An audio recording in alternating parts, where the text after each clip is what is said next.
सूर्य देव की आभा ऐसी कि हर तरफ रोशनी फैला दे। अपनी चमकती किरणों से सोई हुई तकदीर जगा दे। ओम सूर्याय नमः। आप सभी का मेरे YouTube चैनल भक्ति सागर में पुनः स्वागत है। आज का अपना वीडियो शुरू करने से पहले आप सभी से विनम्र प्रार्थना है, लगातार हमसे जुड़े रहने के लिए, वे सभी धार्मिक जानकारियां प्राप्त करने के लिए, वे प्रतिदिन के महात्म्य स्मरण करने के लिए कृपया मेरे चैनल को सब्सक्राइब अवश्य करें। वीडियो यदि पसंद आता है तो लाइक एंड शेयर भी करें। आइए ज्येष्ठ मास का महात्म्य स्मरण करने से पहले ज्येष्ठ मास की एक कहानी सुनते हैं। बहुत समय पहले की बात है। महाराजा मानधाता नामक एक धर्मनिष्ठ राजा थे, जो सत्य और धर्म के मार्ग पर चलने वाले थे। वे प्रतिदिन वेद पाठ करते, यज्ञ करते और प्रजा की भलाई के लिए कार्य करते थे। लेकिन एक बार गर्मी के मौसम में जब जेठ मास का प्रचंड ताप चल रहा था, उन्होंने देखा कि उनकी प्रजा अत्यंत कष्ट में है। सूर्य की तपन से जल सूख रहे थे, लोग प्यासे और दुखी थे। राजा ने विचार किया कि कैसे इस तपते जेठ मास में प्रजा को शांति मिले और धर्म की रक्षा हो। उन्होंने अपने गुरु वशिष्ठ ऋषि से इसका उपाय पूछा। वशिष्ठ मुनि ने कहा, हे राजन, जेठ मास में सूर्योदय से पहले उठकर शीतल जल से स्नान करने और ब्राह्मणों, गरीबों व प्यासों को जल, छाता, चप्पल, वस्त्र, पंखा और शरबत जैसे दान देने से पुण्य की प्राप्ति होती है। यह तपते हुए पापों को शांत करता है और अगले जन्मों तक मोक्ष का मार्ग प्रशस्त करता है। राजा मानधाता ने तुरंत पूरे राज्य में आदेश जारी किया कि हर नागरिक विशेषकर ब्रह्म मुहूर्त में स्नान करे और अपने सामर्थ्य अनुसार प्यासों को जल पिलाए, गरीबों को दान दे। स्वयं राजा ने भी नगरी के चौराहों पर जाकर कूप खुदवाए, प्याऊ लगवाए और अपने हाथों से जल पिलाया। कुछ ही दिनों में नगर में ठंडक और शांति फैल गई। वर्षा समय से पहले होने लगी। धरती हरियाली से भर गई। प्रजा सुखी हो गई और राजा की कीर्ति चारों दिशाओं में फैल गई। देवताओं ने स्वर्ग से पुष्प वर्षा की और आकाशवाणी हुई, हे मानधाता, जेठ मास के इस पुण्य काल में जो तुमने स्नान और दान का उपदेश देकर स्वयं उसका पालन किया है, उससे न केवल तुम्हारा राज्य पवित्र हुआ, बल्कि असंख्य जीवों का उद्धार हुआ है। इस कहानी से हमें शिक्षा मिलती है कि जेठ की गर्मी केवल शारीरिक तप नहीं है, यह आत्मा को तपाकर परमार्थ के लिए प्रेरित करने का समय है। इस मास में प्रातः स्नान करने से तन, मन और कर्म शुद्ध होते हैं और प्यासे को जल देना सबसे बड़ा पुण्य कहा गया है। जेठ मास में शीतल जल या शरबत, चप्पल, छाता, वस्त्र, पंखा, गौओं को चारा और जल आदि देने से परम पुण्य की प्राप्ति होती है। पुनः भगवान विष्णु का मन में ध्यान करते हुए ज्येष्ठ मास का आगे का अध्याय स्मरण करते हैं। पार्वती जी कहने लगी कि हे प्रभु, इस व्रत का पूर्ण फल क्या है? वे इस व्रत को सबसे पहले किसने किया था? भगवान शिव ने कहा कि पहले त्रेता युग के पूर्ण होने पर किसी जगह धुर्जटी नाम का एक ब्राह्मण था। वह ब्राह्मणों के कुल में पूजित, धनी और अनेक बंधुओं से युक्त था, परंतु संतानहीन होने से दुखी होकर महान नियम में स्थित होकर अनेक व्रत तथा दानों को करता था। इस प्रकार व्रत आदि करते हुए बहुत समय के पश्चात उसको एक मनोहर कन्या उत्पन्न हुई। विवाह योग्य कन्या को देखकर वह ब्राह्मण अपनी स्त्री के साथ विचार करने लगा कि इस सुंदर कन्या को किसको दें, और इसके समान कोई वर दिखाई नहीं देता। ऐसा विचार कर वर देखने के लिए वह एक ग्राम से दूसरे ग्राम तथा बहुत से नगरों में जाने के पश्चात राजाओं के मंडल में गया। अनेक अक्षेत्रों में जाकर तब उसने सुधात्मा ऋषियों के तपोवन में प्रवेश किया। तब उसने कौशिक ऋषि के आश्रम में एक श्रेष्ठ ब्राह्मण को देखा। उसका नाम शिव शर्मा था और उसके माता पिता नहीं थे। उसका दूसरा प्रसिद्ध नाम रूप राशि था। समस्त भूमंडल में उसके जैसा रूपवान और कोई नहीं था। इसी कारण से ऋषियों ने उसका नाम रूप राशि रख दिया था। धुर्जटी ने उन ऋषियों के पास जाकर अपना आशय प्रकट किया। ऋषियों द्वारा विवाह प्रस्ताव का अनुमोदन करने पर वह शिव शर्मा को साथ लेकर हर्ष से प्रफुल्लित होकर नगर को गया और समस्त बंधुजनों को एकत्रित करके कन्या का विवाह शिव शर्मा के साथ कर दिया। पास ही रहने के लिए उसको घर दिया, गोधन और अनेक प्रकार की भेंट दी तथा दूसरे ब्राह्मणों को भी बहुत सी दक्षिणा दी। शिव शर्मा सहित सुशीला और गुणवती के साथ प्रपंच जनित अपूर्व सुख का आनंद करने लगा।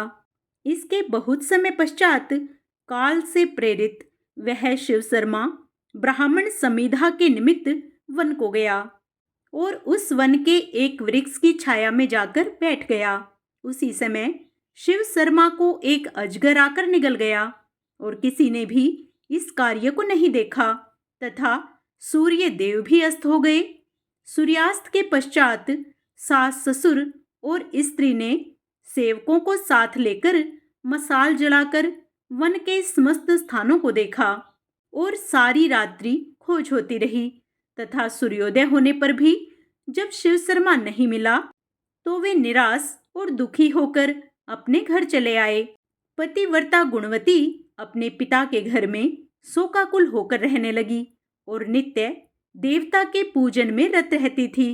किसी दिन दैव योग से वहां पर नारद जी आ गए। गुणवती ने विधिवत नारद जी का पूजन किया और बारंबार उनको प्रणाम करने लगी। इससे प्रसन्ना आत्मा नारद जी ने गुणवती को व्रत का उपदेश दिया।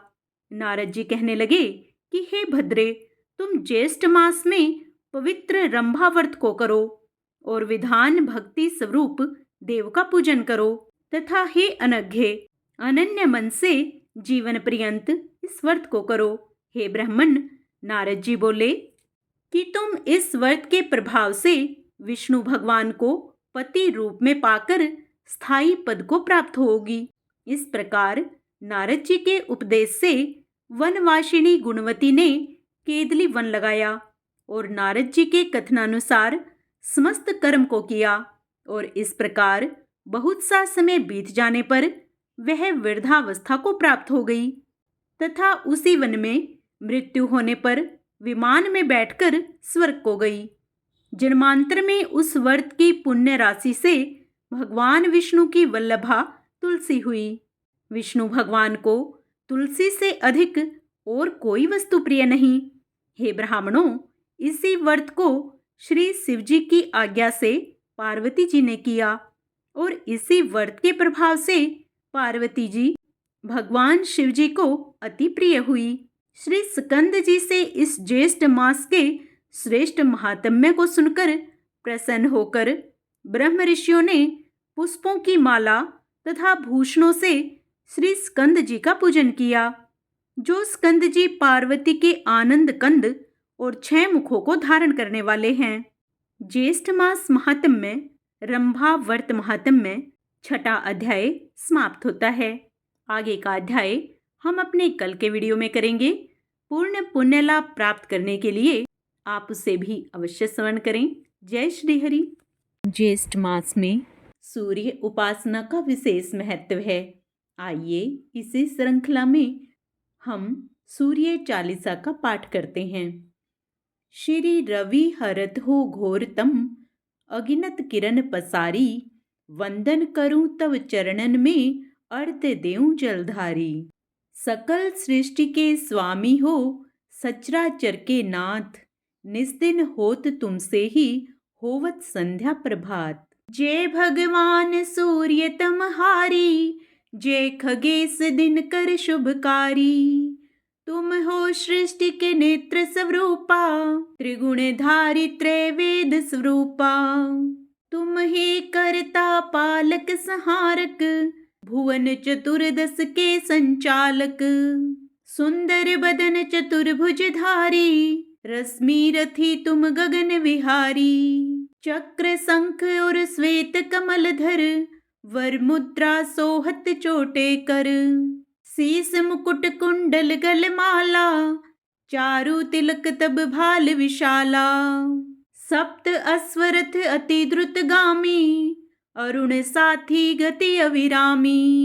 रक्त वरुण आभूषण धारक, अति प्रिय तोहि लाल पदारथ। सर्वात्मा कहे तुम्हें ऋग्वेदा, मित्र कहे तुमको सब वेदा। पंचदेवों में पूजे जाते, मन वांछित फल साधक पाते। द्वादश नाम जाप उद्धारक, रोग शोक और कष्ट निवारक। माँ कुंती तब ध्यान लगायो, दानवीर सुत करण सो पायो। राजा युधिष्ठिर तब जस गायो, अक्षय पात्र वो वन में पायो। शस्त्र त्याग अर्जुन अकुरायो, बन आदित्य हृदय से पायो। विंध्याचल तब मार्ग में आयो, हाहाकार तिमिर से छायो। मुनि अगस्त्य गिरि गर्व मिटायो, निज तप बल से विंध्य नवायो। मुनि अगस्त्य तब महिमा गाई, सुमिर भय विजय रघुराई। तो हे विरोक मधुर फल जाना, मुख में लिन्ही तो हे हनुमाना। तब नंदन शनि देव कहावे, पवन के सुत शनि तीर मिटावे। यज्ञ व्रत स्तुति तुम्हारी कीन्ही, भेंट शुक्ल यजुर्वेद की दिन्ही। सूर्यमुखी खरितर तब रूपा, कृष्ण सुदर्शन भानु स्वरूपा। नमन तो हे ओंकार स्वरूपा, नमन आत्मा और काल स्वरूपा। दिग दिगंत तब तेज प्रकाशे, उज्ज्वल रूप तुम्हीं आकाशे। दस दिगपाल करत तब सुमिरन, अंजलि नित्य करत हैं अर्पण। त्रिविधि ताप हरता तुम भगवन, ज्ञान ज्योति करता तुम भगवन। सफल बनावे तब आराधना, गायत्री जप सरल है साधना। संध्या त्रिकाल करत जो कोई, पावे कृपया सदा तब वो ही। चित्त शांति सूर्याष्टक देव, व्याधि अपाधि सब हर लेव। अष्टदल कमल यंत्र शुभकारी, पूजा उपासन तब सुखकारी। माघ मास सुद सप्तमी पावन, आरंभ हो तब शुभ व्रत पालन। भानु सप्तमी मंगलकारी, भक्ति दायिनी दोषणहारी। रविवासर जो तुमको ध्यावे, पुत्रादिक सुख वैभव पावे। पाप रूपी पर्वत के विनाशी, व्रज रूप तुम हो अविनाशी। राहु आन तब ग्रास बनावे, ग्रहण सूर्यता को लग जावे। धर्म दान तप करते हैं साधक, मिटत राहु तब पीड़ा बाधक। सूर्य देव तब कृपा कीजे, दीर्घ आयु बल बुद्धि दीजे। सूर्य उपासना कर नित ध्यावे, कुष्ठ रोग से मुक्ति पावे। दक्षिण दिशा तोरी गति जावे, दक्षिणायन वो ही कहलावे। उत्तर मार्गी तोरो रथ होवे, उत्तरायण तब वो कहलावे। मन और वचन कर्म हो पावन, संयम करता भलित आराधना। भरत दास चिंतन करत, घर दिन कर तब ध्यान। रखियो कृपया इस भक्त पे, तुम्हारी सूर्य भगवान। ओम सूर्याय नमः। आइए अब सूर्य भगवान को प्रसन्न करने के लिए सब मिलकर सूर्य देव की आरती करें।